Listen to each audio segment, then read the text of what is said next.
ഗാസയ്ക്ക് പിന്നാലെ ലെബനോണിലേക്കും യുദ്ധം പടരുമെന്ന് തന്നെയാണ് ഇപ്പോഴത്തെ റിപ്പോർട്ടുകൾ സൂചിപ്പിക്കുന്നത്. ഗാസയിൽ ആക്രമണങ്ങൾ രൂക്ഷമായി തുടരുന്നതിനിടെ ലെബനോണിലും ഇസ്രയേൽ നടത്തിയ ആക്രമണം പശ്ചിമേഷ്യയിലാകെ വീണ്ടും യുദ്ധഭീതി പടർത്തുകയാണ്. ഇന്നലെ ശനിയാഴ്ച ലെബനോണിലെ 12ഓളം കേന്ദ്രങ്ങളിലാണ് ഇസ്രയേൽ വ്യോമാക്രമണം നടത്തിയത്. 7 പേർ കൊല്ലപ്പെട്ടതായും 40 പേർക്ക് പരിക്കേറ്റതായും ലെബനോൺ ആരോഗ്യ മന്ത്രാലയം അറിയിച്ചിട്ടുണ്ട്. വടക്കൻ ഇസ്രായേലിലേക്ക് ലെബനോണിൽ നിന്ന് റോക്കറ്റ് ആക്രമണം ഉണ്ടായതിന് പിന്നാലെയായിരുന്നു ഈ നടപടിയെന്നാണ് ഇസ്രായേൽ പറയുന്നത്. എന്നാൽ റോക്കറ്റ് ആക്രമണവുമായി തങ്ങൾക്ക് ബന്ധമില്ലെന്ന് ഹിസ്ബുള്ള പറയുന്നു. റോക്കറ്റ് ആക്രമണം സംബന്ധിച്ച വിശദാംശങ്ങൾ കണ്ടെത്താൻ വെടിനിർത്തൽ നിരീക്ഷണ സമിതിയോടും സൈന്യത്തോടും ജുഡീഷ്യൽ ഉദ്യോഗസ്ഥരോടും ലെബനോൺ പാർലമെന്റ് സ്പീക്കറായ നബിഹ് ബെറി ആവശ്യപ്പെടുകയും ചെയ്തിട്ടുണ്ട്. ഗാസയിൽ ഇസ്രായേൽ നടത്തിയ ആക്രമണത്തിൽ ഇന്നലെ മാത്രം 32 പേരാണ് കൊല്ലപ്പെട്ടത്. ഗാസയിലേക്ക് കൂടുതൽ സൈന്യത്തെ അയക്കാൻ തീരുമാനിച്ചതായി പ്രതിരോധ മന്ത്രാലയ വൃത്തങ്ങളെ ഉദ്ധരിച്ച് ഇസ്രായേൽ മാധ്യമങ്ങളും റിപ്പോർട്ട് ചെയ്യുന്നു. ഗാസയുടെ അധികാരം ഒഴിയാൻ സന്നദ്ധമാണെന്ന് വ്യക്തമാക്കിയ ഹമാസ് മധ്യസ്ഥ രാജ്യങ്ങളുമായി വെടിനിർത്തൽ ചർച്ച തുടരുന്നതായും പറയുന്നുണ്ട്. ഹാരി എസ് ട്രൂമാന് പുറമെ പുതിയതായി കാൾ വിൽസൺ എന്ന യുദ്ധക്കപ്പൽ കൂടി പശ്ചിമേഷ്യയിലേക്ക് അയക്കാനുള്ള അമേരിക്കൻ നീക്കവും ആശങ്ക പടർത്തുകയാണ്. തങ്ങളെ ആക്രമിച്ചാൽ അമേരിക്കയ്ക്ക് കനത്ത തിരിച്ചടി നൽകുമെന്ന ഇറാൻ ഇസ്ലാമിക് ഗാർഡ് നാവികസേനാ വിഭാഗം മുന്നറിയിപ്പ് നൽകി കഴിഞ്ഞു. ഇസ്രയേലിനും അമേരിക്കയ്ക്കും എതിരായ നീക്കത്തിൽ മാറ്റമില്ലെന്ന് യമനിലെ ഹൂതികളും ഉറപ്പിച്ചു പറയുന്നു. ഇന്നലെ രാത്രിയും യമനിലെ 5 ഇടങ്ങളിൽ അമേരിക്ക ആക്രമണം നടത്തിയിരുന്നു.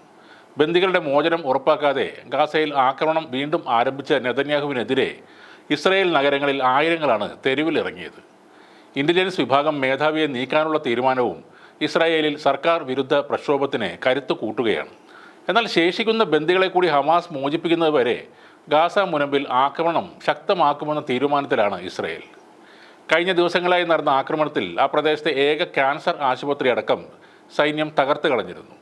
ഇസ്രയേൽ സൈന്യത്തിൻ്റെ നിയന്ത്രണത്തിലായിരുന്ന നൈറ്റ്സാരിം ഇടനാഴിയിലാണ് ആശുപത്രി സ്ഥിതി ചെയ്യുന്നത്. ഗാസയിലെ ആരോഗ്യ സംരക്ഷണ സംവിധാനം ഇസ്രായേൽ ആസൂത്രിതമായി നശിപ്പിക്കുകയാണെന്ന് തുർക്കിയും മനുഷ്യാവകാശ ഗ്രൂപ്പുകളും UN പിന്തുണയുള്ള വിദഗ്ധരും ആരോപിക്കുകയാണ്.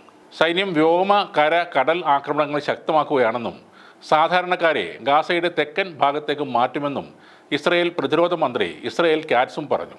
ഹമാസ് കൂടുതൽ ബന്ദികളെ മോചിപ്പിക്കുകയും അവരെ പൂർണ്ണമായി പരാജയപ്പെടുത്തുകയും ചെയ്യുന്നതുവരെ ഇസ്രായേൽ തങ്ങളുടെ ആക്രമണം തുടരുമെന്നാണ് കാറ്റ്സ് പറയുന്നത്. എന്നാൽ വലിയ നാശനഷ്ടങ്ങൾ ഏറ്റുവാങ്ങാനും യുദ്ധം ചെയ്യാനും ഭരിക്കാനും തങ്ങൾക്ക് കഴിയുമെന്ന് ഹമാസ് തെളിയിച്ചിട്ടുണ്ടെന്നാണ് പലസ്തീൻ ഇസ്രയേലി വൃത്തങ്ങൾ പറയുന്നത്. ആക്രമണങ്ങൾ ഇസ്രയേൽ ശക്തമായി വീണ്ടും ആരംഭിച്ചതോടെ 3 ദിവസത്തിനകം ഗാസയിൽ 200-ലേറെ കുട്ടികളാണ് കൊല്ലപ്പെട്ടിരിക്കുന്നത്. ഗാസയിൽ സാധാരണക്കാർക്കെതിരായി ഇസ്രയേൽ നടത്തുന്ന കൂട്ടക്കൊലകൾക്ക് മറുപടി നൽകുമെന്ന് ഹമാസിൻ്റെ സായുധ വിഭാഗം മുന്നറിയിപ്പ് നൽകിയിട്ടുമുണ്ട്. തുടർച്ചയായ 4-ാം ദിവസവും യമനിലെ ഹൂത്തികൾ തൊടുത്തുവിട്ട ദീർഘദൂര മിസൈലുകൾ ജെറുസലേമിൽ എത്തിയിരുന്നു. അതിനിടയിലാണ് അമേരിക്ക തങ്ങളുടെ മറ്റൊരു യുദ്ധക്കപ്പൽ കൂടി ഈ മേഖലയിലേക്ക് കൊണ്ടുവരുന്നത്. ഇത് ചെറിയ രീതിയിൽ തീരുന്ന യുദ്ധമല്ല എന്ന ആശങ്കയും അതോടെ ബലപ്പെടുകയാണ്. ഒരു വിട്ടുവീഴ്ചയ്ക്കും തയ്യാറാകാതെ ഇറാനും രംഗത്തുണ്ട്.